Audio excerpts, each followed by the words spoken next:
3rd of April, 1945, Hesse. The barrel of the 2-centimetre Flak 38 still smoked, and Fritz Kappel felt the heat through the perforated shroud like testing a stove to be sure it's off. The crew had burned through the last belt minutes earlier, links dangling like ivy, and the ammunition chest lay open and empty, a mouth with nothing left. The sky, which had owned their fear for so long, was empty of targets now. What filled the horizon instead was noise, a low, patient drone. He had been told the Americans were soft but rich, wasteful but deadly. He had been told to expect revenge. Around him, the rest of his section, boys with down still stubborn on their cheeks, fingered a single Panzerfaust 60 like a talisman. 60 metres if you were brave, 200 millimetres of armour if God loved you. He knew neither applied anymore. The Flak's breech block clacked home with a hollow finality. The loader looked at him, then at the empty ammo tins, and shrugged. A field kitchen rattled somewhere beyond the hedgerow, its rattle clean and confident. The first truck braked in dust and diesel, then a second and a third. CCKWS with white stars chalked on their grills. A sergeant climbed down, rifle at a low ready that signalled control rather than threat. The weapon seemed wrong until Fritz recognised the silhouette from pamphlets. M1 Garand, the 8-round American rifle that fired as fast as a finger could think. He had heard rumours, millions of them made. "Hungry?" the sergeant asked, and the word landed like a plank laid across a river. In the brief silence that followed, a sparrow hopped through crushed grass and threw its small shadow across Fritz's boot. He lowered the Panzerfaust before he knew it. The sergeant's second word was procedural. Hands. A quick pat-down, a tug at the bread bag, a glance at the boy's face. The name tape read, Carmen. His eyes said he had seen this before. They were marched, not roughly, not gently, into a pocket behind the trucks where tables had been unfolded under canvas. There the noise changed, the staccato chatter of a typewriter, the slap of a rubber stamp, the metallic clink of mess kits not yet issued. A medic pulled a sleeve, pushed a needle, and wiped the puncture with lemon gauze. A corporal asked for name, year of birth, unit. Fritz Kappel, 1929, Luftwaffenhelfer. The corporal raised an eyebrow. The typewriter hesitated. The wind carried a thread of sound from far off. Engines, maybe. The Americans used the sky like a road, and then the thread was cut by the everyday. A man laughing, a kettle lid rattling, a length of chain dragging over plywood. The world reassembled itself into objects. Someone collected watches into a canvas bag. Someone else fed a stray dog that trotted the edge, tail half-cocked, hoping for bones. Fritz glanced once more at the flak piece, barrel canting at a defeated angle as the cooling air puckered its paint. The old gun had been dependable, 180 to 220 rounds a minute when the feeds behaved, a spare barrel that weighed more than lunch. The men from the trucks walked past it as if it were a scarecrow. Their machine, he realised, ran on schedules rather than miracles. He had the childish thought that if he asked nicely, they would let him sleep under a truck, close to the tick-tick-tick of a cooling engine. Instead, the sergeant jerked a thumb at a line of prisoners, all carrying the same expression, all waiting for whatever came next. Fritz filed in. He could feel the minute shifts of individual fear resolving into the heavy forward lean of a system. It was easier, he found, to be part of a list than to be alone. The Garand's clip pinged somewhere behind him, a sound lighter than he expected, almost comic in the open air. He turned by reflex. Sergeant Carmen had ejected an empty and was already thumbing another N block into the receiver, the motion like a farmer's, practised, no drama at all.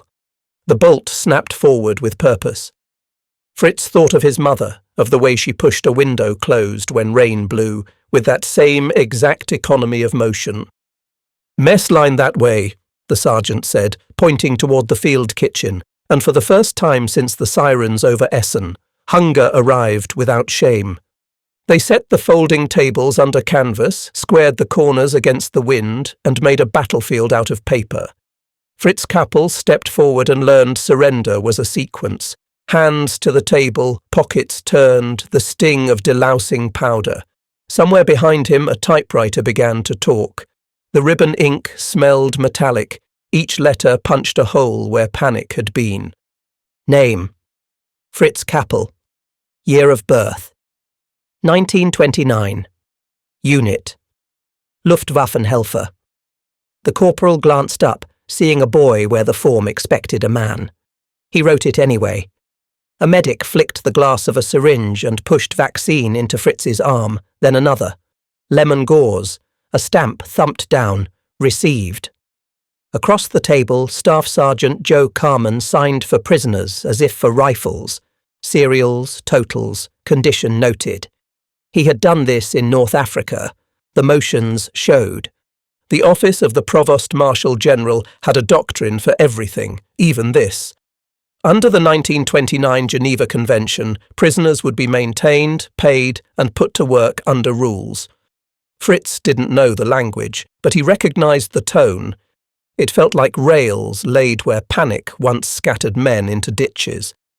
The clerks issued a small card with a red cross and the promise of a letter home, routed through Switzerland as if war had postal regulations. Unexpected mercies kept accumulating. The guard who checked his boots didn't take them. He shook a stone loose and put the boots back on Fritz's feet himself. The man at the watch sack said, "Later, not never," and cinched the drawstring. Even the dog on a chain sat politely as the line shuffled past, head tilted in sideways intelligence. Then there were the trucks. He had seen American vehicles from a trench and from under the harsh angle of a gun shield, but not like this, idling in plain sight while men with clipboards stood between bumpers. The CCKW, they called it, a 2.5-ton truck, canvas covers, winches, the smell of hot oil and soap. One truck wore a chalked maintenance note on its fender, as casual as a grocery list. A machine confident enough to idle beside clerks could afford patience. Joe Carman moved like a metronome through it all. He checked names, counted again, corrected a sergeant's neat 5 to a sloppy 6 with a ballpoint that left a glossy trail.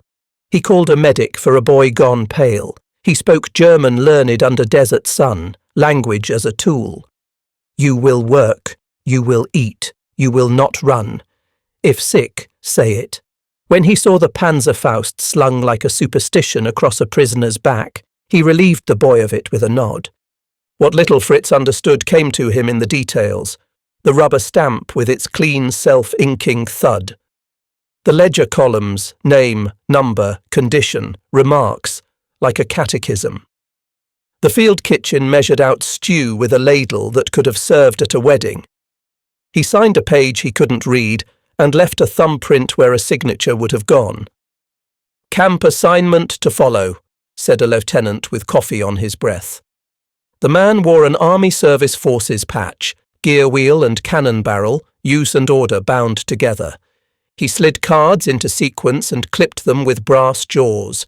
A whistle blew, the trucks answered, and the line moved. He thought of the breech block of the flak and the way it slammed home with convincing authority even when the belt feeder starved. Authority without supply was theatre. Here the play was listed. The Americans made reality by writing it down, and it stayed real because trucks carried paper where paper said it should go. The International Red Cross man wore a tie. He inspected tents and asked 3 questions in careful German, weight, illness, letters home, then studied each face. Fritz watched him go and felt seen as a person, not a problem. By late afternoon they were filed toward a railhead. Joe walked beside the column, Garanslung, correcting the day with small courtesies. A canteen passed forward, a strap adjusted, a word to the man whose shoe kept coming loose. Freight cars stood open, swept clean enough to surprise him. There would be guards and rules. There would also be timetables. "Trains are honest," Joe said when Fritz drifted within earshot, using the tone reserved for raw privates. The whistle sounded and the rails began to sing. As the column climbed aboard, Fritz looked once at the trampled earth where the tripod had bitten deep and thought wars end the way sentences end, with a small period, and then a fresh line starts somewhere you can't yet see. The port smelled of rope, tar and cold metal. Fritz Kappel stepped off a truck under guard and watched a galley door exhale white. The refrigeration plant breathed like a sleeping animal. Condensation ran down the steel in disciplined beads. A cook swung a crate stenciled ICE cream mix onto a dolly. Another man rolled past with tinned peaches stamped in black, letters crisp as braid. Cold, he realized, was something the Americans could issue. They went up the gangway in files. Boots rang on grating, lines creaked. At the top, a petty officer with a clipboard counted, then counted again. The ship had a schedule, the clipboard had boxes, and the two matched. Staff Sergeant Joe Carman checked his own tally against the sailors and said only, "They're yours to the other side." The sailor wrote a number that matched, confidence built from small agreements. Below, the air turned to a recipe: diesel, disinfectant, hot bread. Fritz found his rack by smell and sway. On the mess deck, the cooks ladled stew to soldiers and prisoners with the same steel rhythm, because a ladle knows no politics. It astonished him that Americans used cold as a tool, bolted to walls, piped through bulkheads, treating temperature like voltage. Joe walked the passageways with a small ledger and gave orders in the patient key of a man who had learned ship music without ever wearing a sailor's uniform. He arranged meal shifts with the master-at-arms so hatches stayed clear, then found a nurse when a boy from Brandenburg went pale and needed sugared tea. He logged it in a blocky hand, decisive and designed. The ship drilled and waited and drilled again. When a siren bellowed, Fritz followed his route to a station under a lifeboat with paint run at the seams.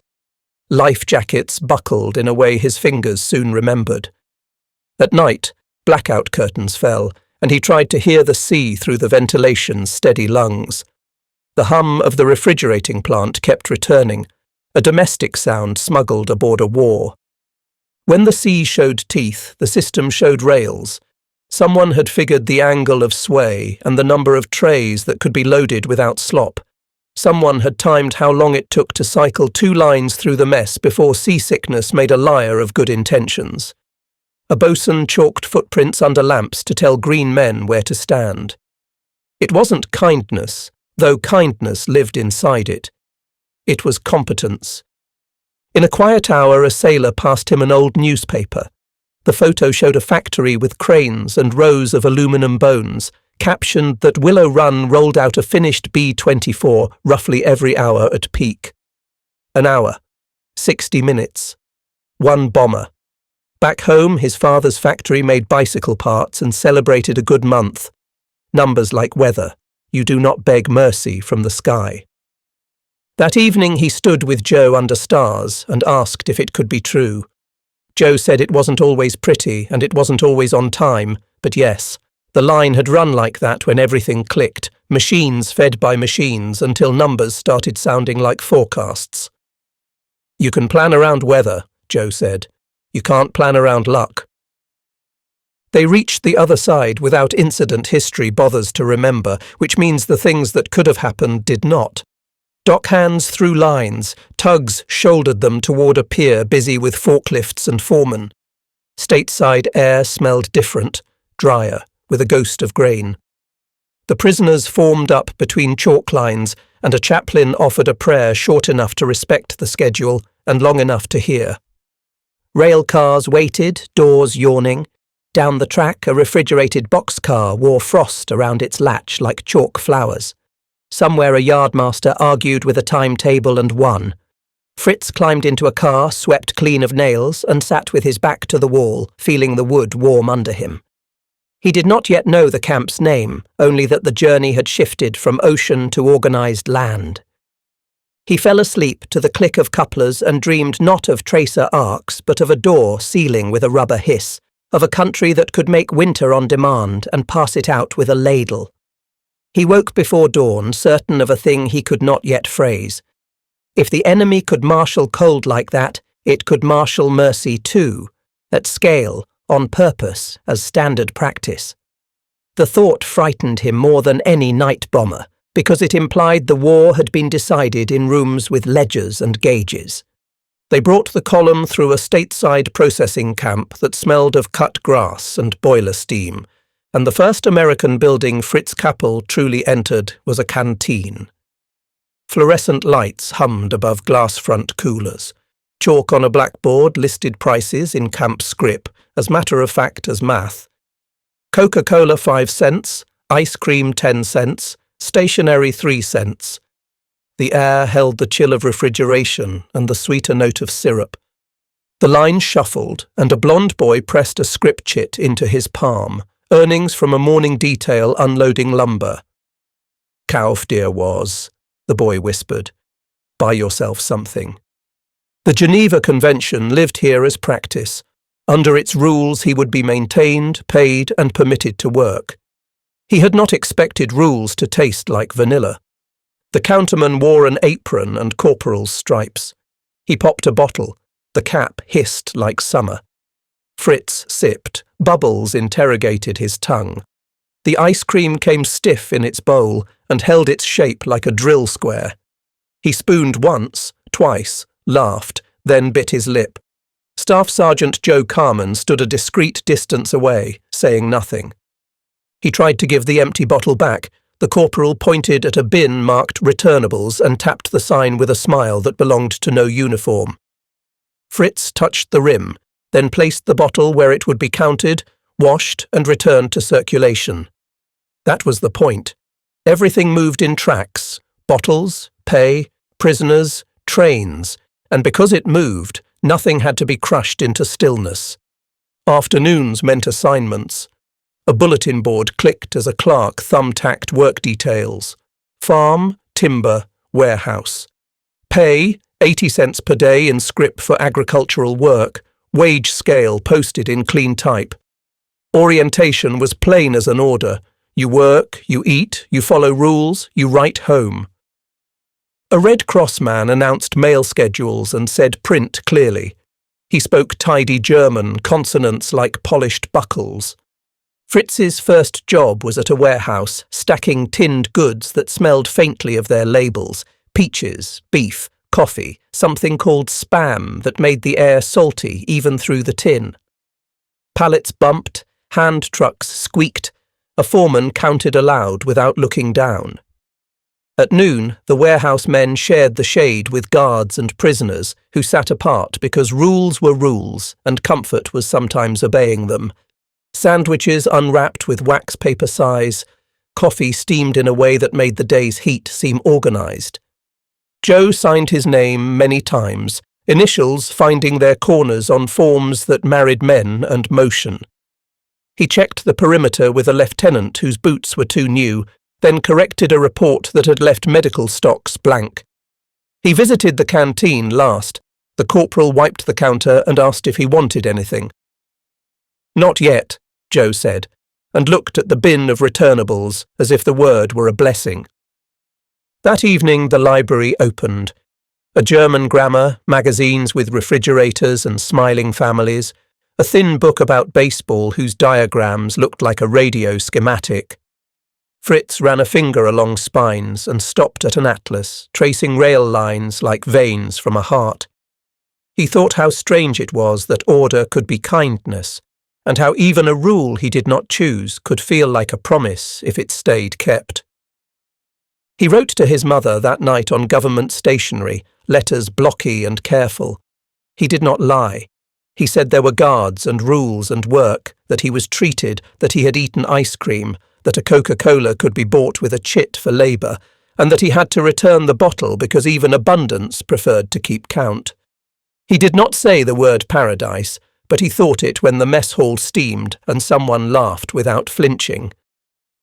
Lights out came with the authority of a switch and the mercy of a schedule. He lay looking at the rafters and listened. Boots drying, someone humming a Lutheran hymn, a guard laughing softly at an old joke. The hum of the refrigerator floated through the wall like a tame winter. Fritz understood what he had been shown.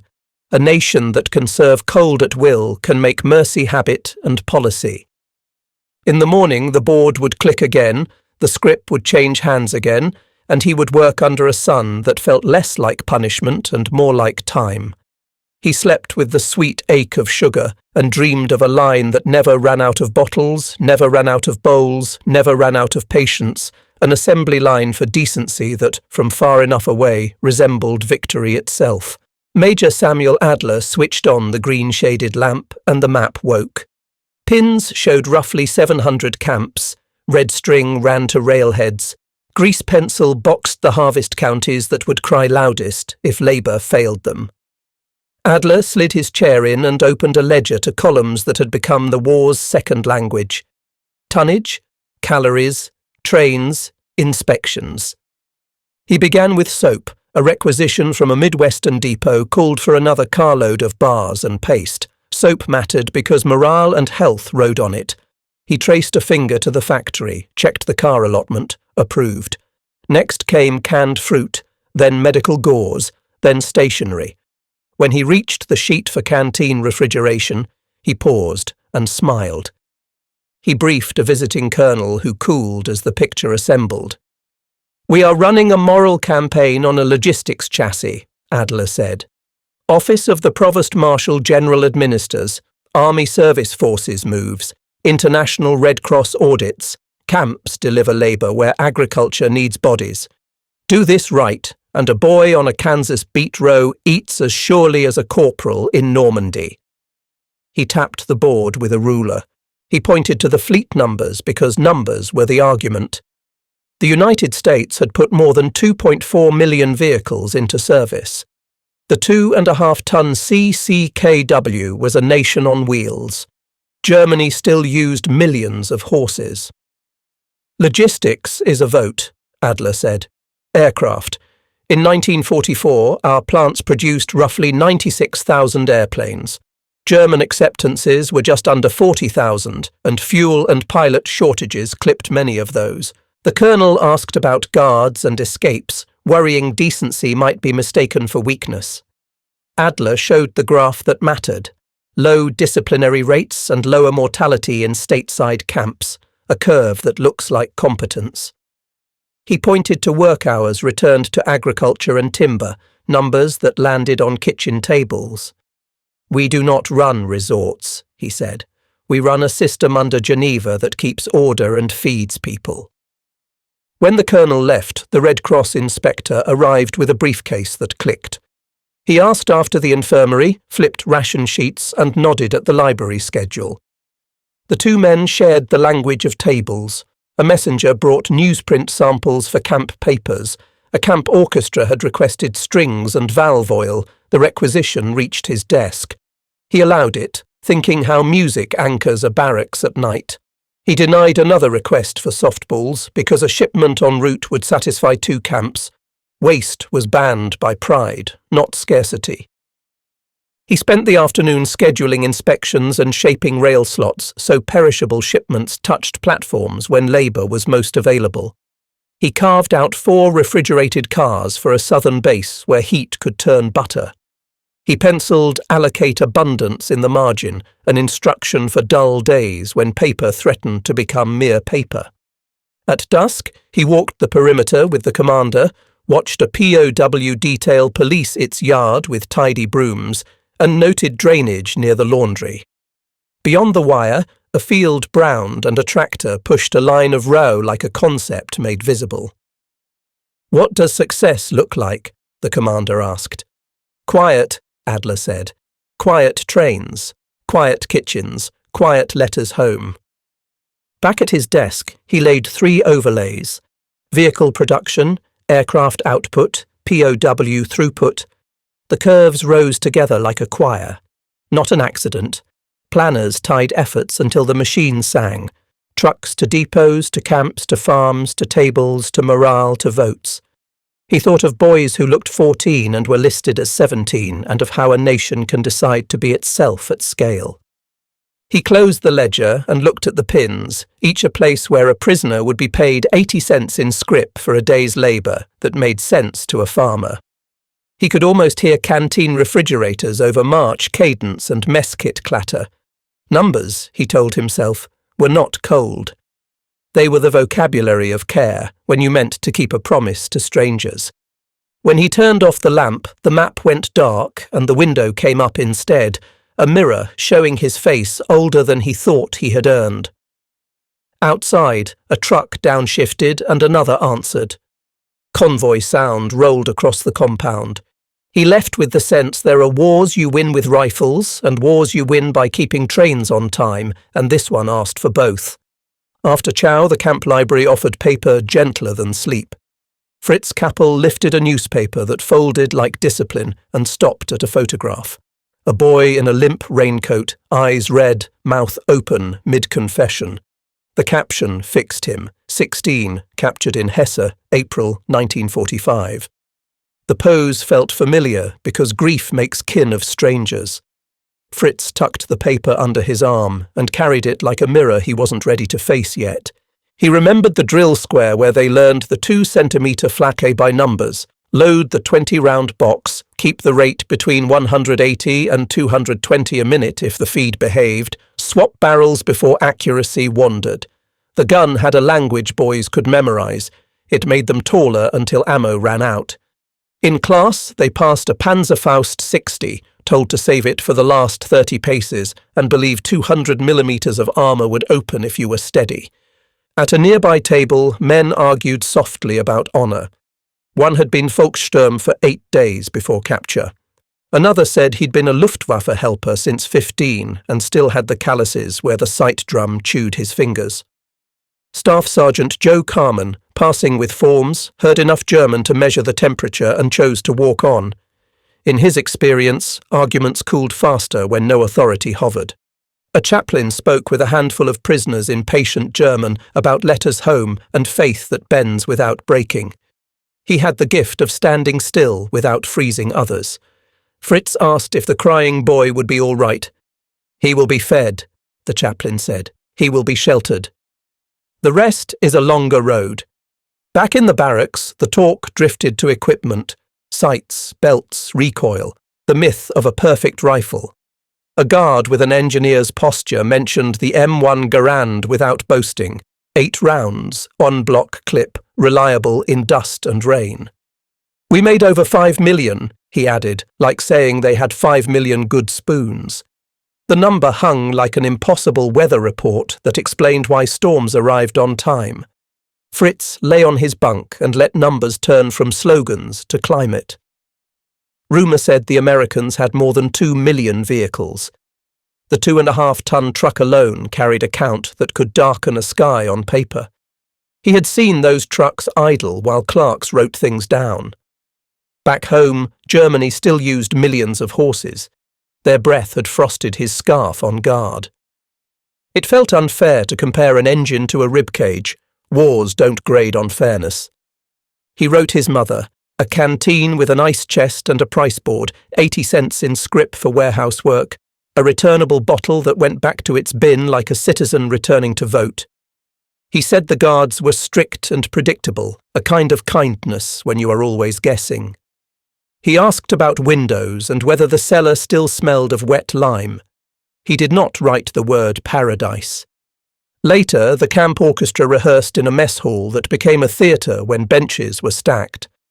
Violins thinned a Lutheran melody to something cleaner than memory. For a moment he forgot the taste of dust and the way cordite lives in your nose. A French horn player pursed his lips with the calm of a man who trusts his instrument. To be that calm again might be a definition of home. Joe stood in the doorway and took the room's measure. Count heads, check exits, let the jaw rest when the music is decent. He had escorted prisoners across oceans and deserts and felt the relief of watching boys become students again. He accepted coffee and listened in respectful silence. Outside, a truck upshifted, another answered. The camp's heartbeat returned to work. Before lights out, a Red Cross notice went up, inspection scheduled, parcels due, write names clearly. A corporal passed sleeping sack straw and reminded men to shake out dust. Fritz slid the photo under his mattress and closed his eyes, seeing the crying boy not as weakness, but as proof the story they'd been told had a hole in it. The United States was not soft as promised. It was soft the way a padded hammer is soft, delivering force without splintering handles. He dreamed of a depot where rifles stood like schoolboys in racks, and of a steady rain of trucks passing one point until counting became foolish. In the morning, he would be assigned to a farm detail. Sun, rose, the disciplined ache of work. He would, without admitting it, look forward to evening and another paper with another impossible number, the kind that makes mercy look like policy and policy like victory settled by arithmetic. Dawn under a Michigan sky came with a low chorus, tractors coughing awake, diesel warming in the motor pool. The bus door folded open with a sigh, and the POW work detail stepped down 2 at a time, boots landing in dew that turned to pearls on beet leaves. Martha Ellison stood by the tractor with her arms crossed against the chill. Fritz Kappel tasted wet sugar in the air and tried to read the day like a posted order. Furrows ran straight as rails. The tractor looked older than the guard sergeant and twice as confident. Staff Sergeant Joe Carman called the rules while a county translator echoed them in careful German. No wandering, hands visible, breaks at 10 and 2, pay credited as camp scrip, 80 cents for the day if the foreman signed. Martha watched the smallest boy, tagged with a birth year that matched her kid brother's, struggle with a shovel and then find the rhythm everyone eventually finds. Work's first miracle is to boil off panic. The POWs settled quickly. Pick, lift, toss, step. Her husband guided the tractor like a metronome down the rows. Dust rose in sheets and settled when the wind calmed.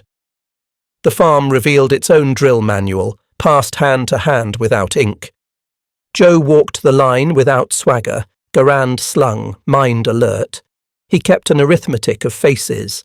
Men sprint for poor reasons. Rows discourage impulse.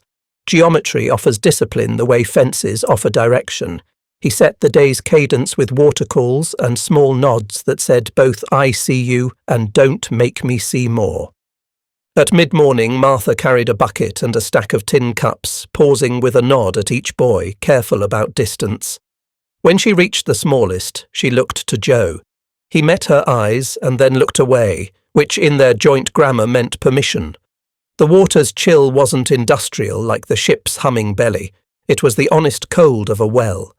The boy's hands shook and then steadied on the handle. Work thinned talk. Fritz listened to the tractor's valves and the gossip of beet leaves against trousers. He thought about the library and the photograph hidden under his mattress, then shoved the memory away with his shovel. A lark rose to run the sky like a patrol. Beyond the hedgerow, a highway murmured, tyres on concrete like a far sea. He had never lived where roads made weather and silence kept time. When a wagon tyre sighed flat, the day faltered and then recovered. The farmer set the jack, Joe spotted, and a spare rolled off a rack as if prearranged. Fritz felt his chest hitch at the casualness of carrying extra. The jack threads were greased, the lug wrench fit. A boy with oil under his nails had fetched a second spare because he'd seen a wobble and preferred certainty to debate. They were rolling in minutes. Abundance turns mishaps into pauses. Lunch put guard line and work line back to back because rules were rules, yet the smells were democratic. Bread, apples, coffee the colour of effort. Martha's youngest dragged a basket closer than allowed, and after a glance at Joe, set it where both lines could reach. No regulation had scripted the gesture. Joe made a small mark in his notebook and said nothing, trusting kindness to buy obedience later, when it mattered more. Afternoon heat learned how to press on necks. Shirts darkened between shoulder blades. Fritz took off his cap and felt the day enter through his scalp. A hawk floated the fence line, and for a beat every head tilted. He had not understood before how much a nation rested on rows and on machines that respected those rows. The war felt like a loud thing beyond the field. They loaded the last wagon just as shade returned to the hedge. Joe counted tools in and men in, lists meant to match like gears. The bus door sighed open. Martha counted her children a beat later, the ancient ritual of closing any day worth keeping. She saw Fritz glance back at the rows as if memorizing a kindness he would not be allowed to carry. When the bus pulled away, dust hung and then settled, a curtain closing at the pace of gravity. Martha stood in the quiet and understood what a planner's pins and strings could not teach from a desk. Abundance does not always look like a convoy. Sometimes it looks like a spare tire you don't begrudge, a bucket filled without sermon, a field that yields because a plan has hands. She turned the tractor toward the shed and felt tomorrow arrive with the dew. Evening settled on the camp like a regulation, predictable, necessary, oddly comforting. The mess hall scrubbed to a shine became a library with tables dragged into rows. A mimeograph clacked in a corner, pushing out an extra edition of the camp paper. Fritz Kappel stood in line for stationery and felt the quiet industry of men repairing themselves with paper.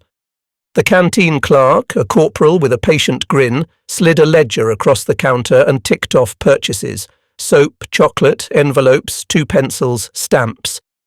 Prices were chalked above him as if the wall kept score. Fritz paid in camp scrip, coins of cardboard that seemed like play money until you realized they bought letters home and clean hands. In the barracks, a violin found its A, and the room tuned itself to that certainty. The orchestra had formed from volunteers who once tuned weapons. A former apprentice machinist now bowed first chair. A baker from Cologne kept time on a borrowed drum. They rehearsed a Lutheran piece simple enough to forgive rusty fingers and true enough to quiet a room. Guards lingered in the doorway without pretending otherwise. Major Samuel Adler arrived that afternoon with a file under his arm and a habit of reading rooms the way other men read maps. He walked the dispensary first, the clinic logs neat in a hand a schoolteacher would have praised. The chart for stateside mortality stayed low. He initialed the page for medical soap and moved on. At the canteen he checked stock cards and quietly approved a requisition for more stationery, a dozen violin strings, valve oil for the brass, and newsprint to share across 2 camps with 1 route. "We keep our promises by keeping count," he told the sergeant in charge, and the sergeant nodded like a man who had learned that at a pay table. The International Red Cross inspector arrived with a neutral tie and a clipboard that never hurried. He asked for the kitchen, the scales, the ration table, the infirmary hours. In the mess, he measured the meat and tasted the stew. He stamped the sheet and left a reminder about latrine lime. Low escape and disciplinary rates lined up on Adler's graph like well-drilled companies. The system did not assume virtue. It built rails and made trains worth riding. Canteen ledgers balanced, scrip circulated as a closed economy, wages credited for agricultural and timber details. Work hours marched onto a page marked for agriculture, and that page, in turn, fed someone far from the fence. Fritz wrote at the library table with his shoulders unknotted for the first time since the sirens over Essen. He told his mother things he could verify. There were rules and guards. He was fed. He worked for scrip worth stationery and soap. A Red Cross man spoke to him in decent German and shook his hand. A choir would sing on Sunday. He explained the returnable bottle because the idea charmed him. Abundance that liked to come home. Joe made rounds as the orchestra reached its small bravery. He counted heads with his eyes the way a shepherd counts, without lips moving. At the far table he found a chessboard and a game 1 move from surrender. He said nothing and let the better end arrive. Under the 1929 Geneva Convention, articles that guards could quote from memory governed it all: maintenance, pay, work, mail, inspection. The inspector's checklist was boring by design: latrine lime, bunk spacing, calories per day, clinic hours, and boredom here translated to safety. Stateside, the mortality line stayed low, and the camp economy moved in scrip that bought soap and stationery as reliably as 80 cents buys a day of honest labour. Lights out neared. The orchestra ended with something almost jaunty, and men clapped palms to palms. the sound a human version of a stamp on a form. In the final minutes before lights died, Fritz folded his letter and sealed it. He held the envelope to the cool of the canteen refrigerator as if the cold could set the glue. He addressed it carefully, the way you address hope when you suspect it might be forwarded. Outside, a CCKW downshifted, another answered, and the camp exhaled into quiet. When the switch finally snapped, the darkness did not feel like erasure. It felt like a promise kept to a schedule. The briefing room smelled of chalk and hot glass. Major Samuel Adler rolled the projector into place, set 3 acetate overlays on the table, and waited while the bulb warmed. Martha Ellison, invited by the county agent to see what her field had joined, sat near the back and folded her hands to keep them still. Adler began without preface. First overlay, vehicles.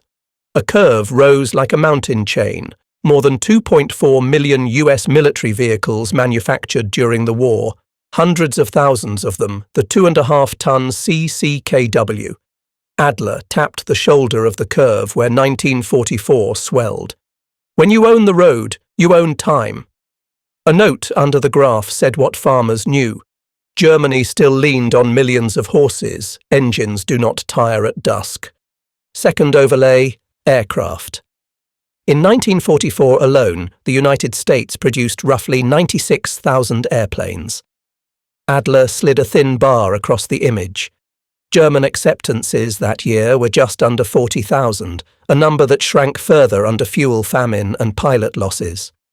Output isn't victory, he said. Fuel, pilots and runway concrete turn production into sorties. We bought all 3. They could not. Third overlay, men and what keeps them men. The US issued more than 5.4 million M1 Garands, semi-automatic rifles replaceable from warehouses as easily as shoelaces. Rations were calories written as tables: meat, bread, vegetables, coffee, sugar.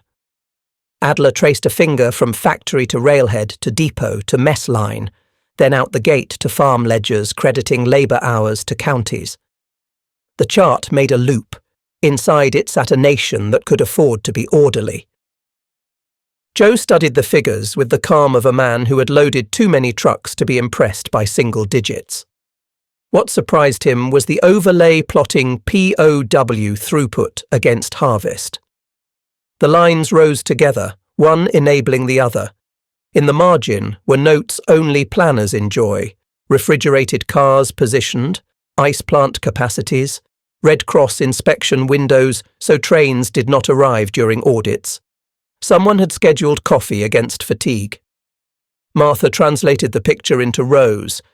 She thought of the spare tyre pulled from a rack before argument could start, of the water bucket moving down the line like a quiet agreement, of a tractor that started each morning because the mechanic had parts. The curves looked like weather maps. Her certainty about tomorrow's work was not luck, it was manufactured. Adler stacked the overlays so all data sat on one plane.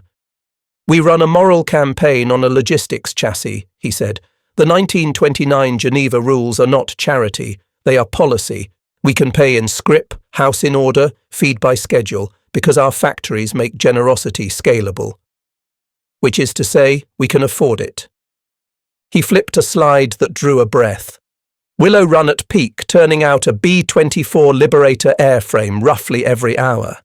Impossible as rumour, ordinary as a whistle to those who did it. He did not linger.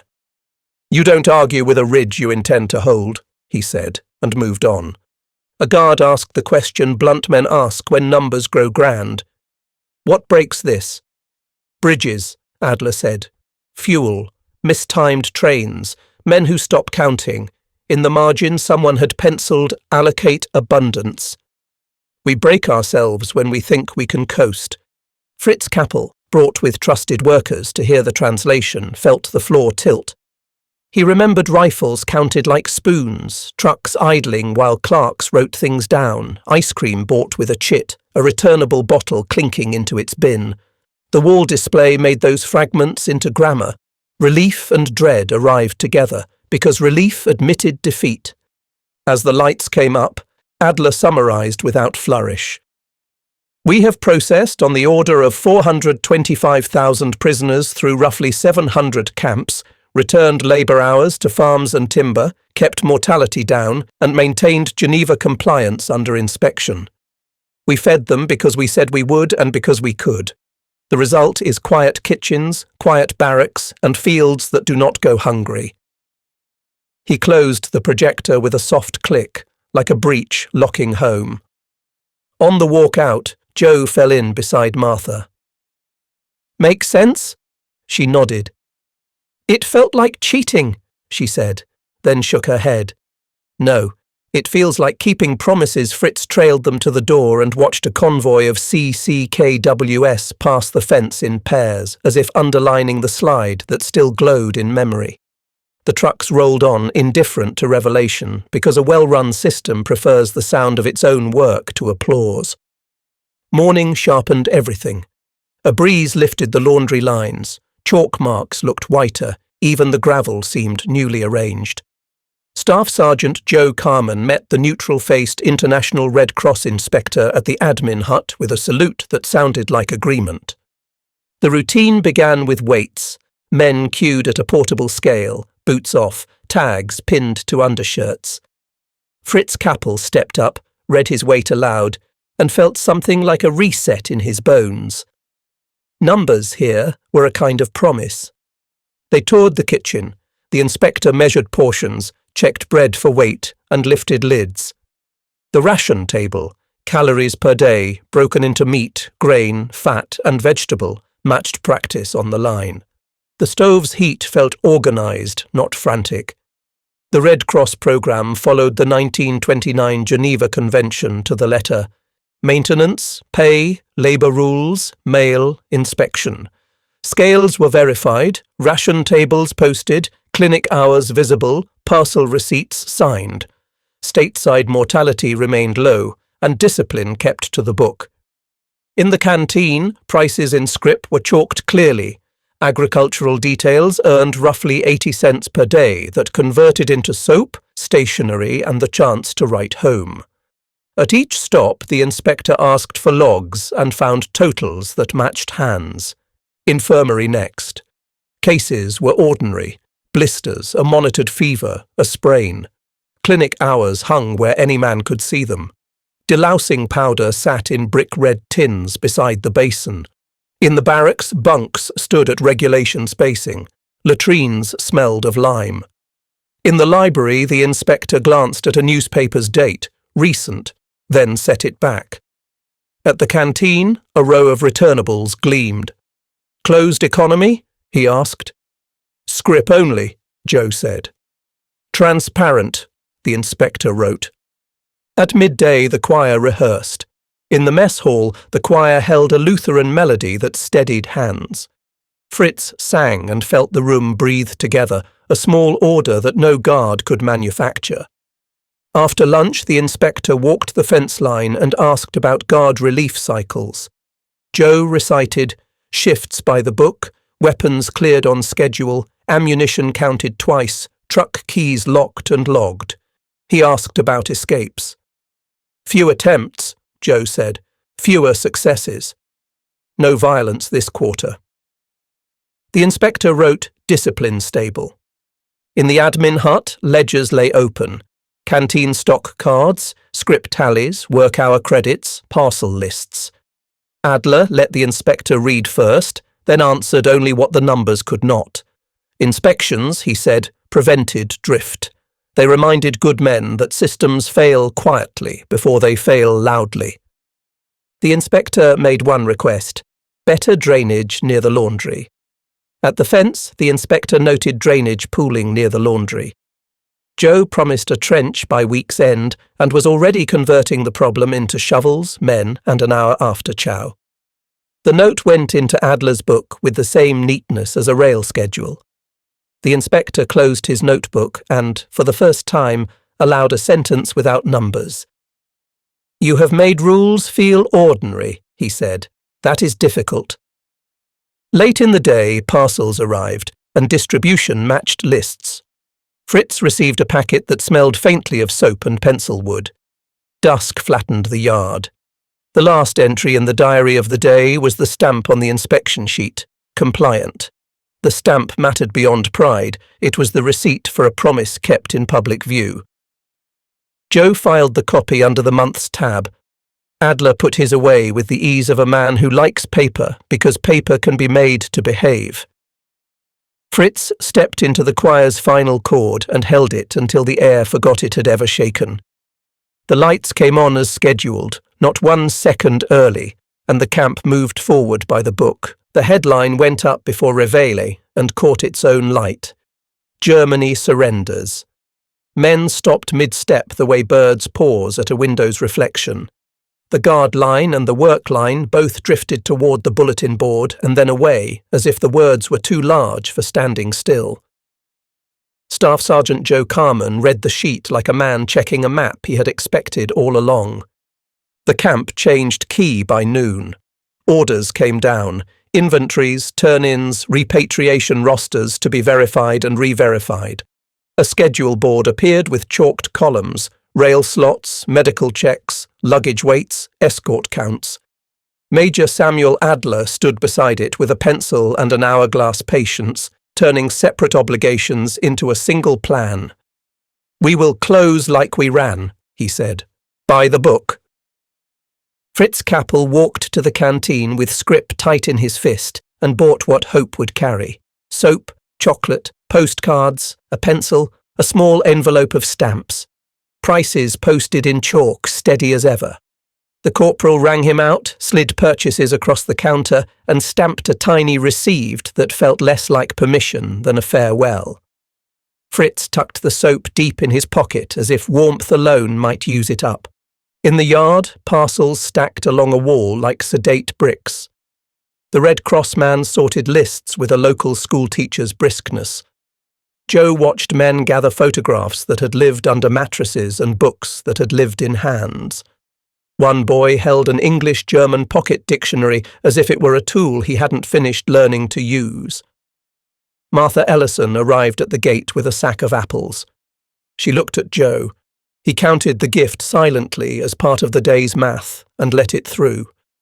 Adler briefed the staff on closure. Branch camps would shutter in sequence.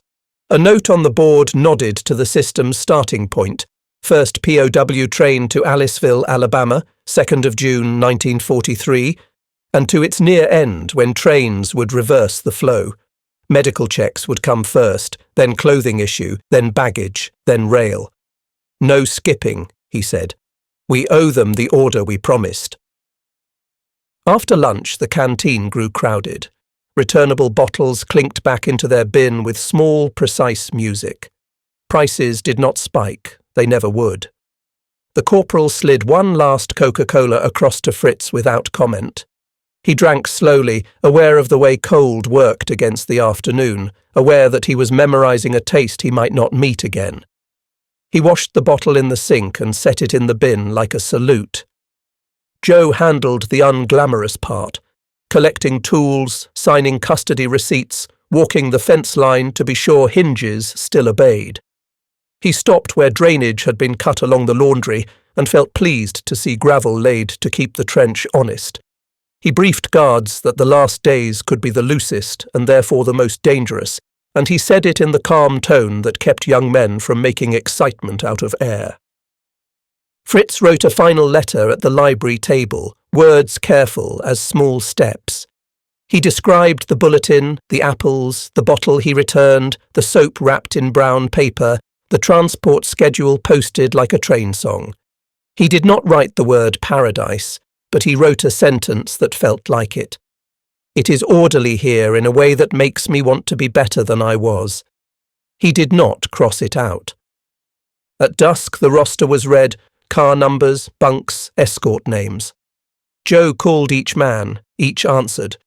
The list sounded like a prayer learned by repetition. A harmonica tried a song and then thought better of it. The night smelled of creosote and warm steel, the odour of a rail yard waking.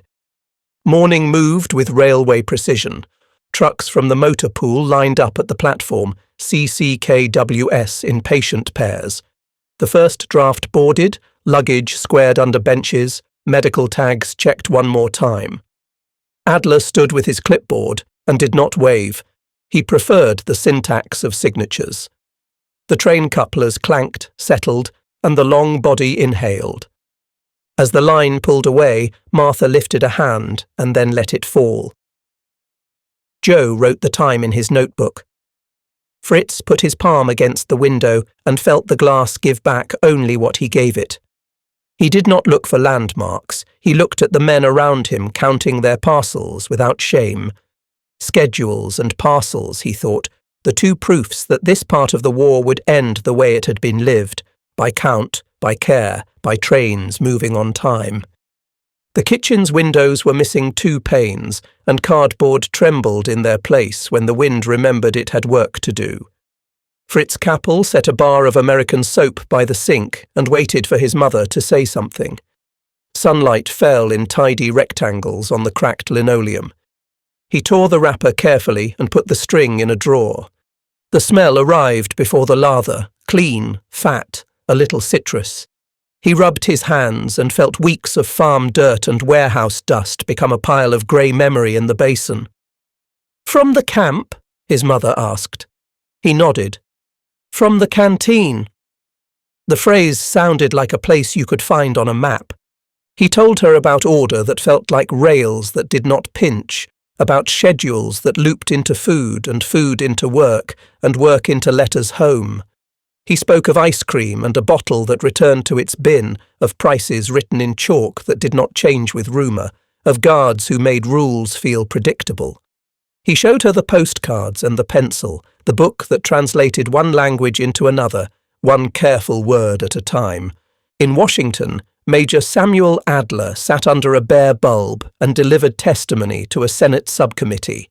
He told them the United States had processed roughly 425,000 German prisoners through about 700 camps under the 1929 Geneva Convention.